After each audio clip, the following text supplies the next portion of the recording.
ఒక అమ్మాయినెప్పుడు పూర్తిగా నమ్మకూడదని మనవాడికి ఎప్పుడు చెప్తూనే ఉంటాను.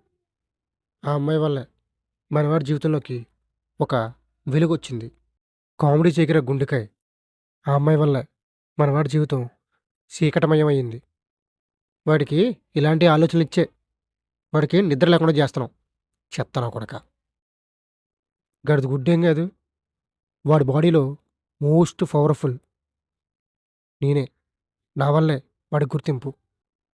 ఇలాంటి కబుర్లు జెప్పే వాడికి హెయిర్ మొత్తం ఊడిపోయేలా చేసావు. నువ్వు బలహీనంగా ఉండడం వల్లే వాడికిన్ని కష్టాలు. ఒక అమ్మాయిని నమ్మడం, ఒక అమ్మాయిని ట్రూగా లవ్ చేయడం నేను చేసిన తప్పా? గుడ్డిగా నమ్మడం, అతిగా లవ్ చేయడం అది నీ తప్పే. దానివల్లే మనవాడు సూసైడ్ చేసుకున్నాడు.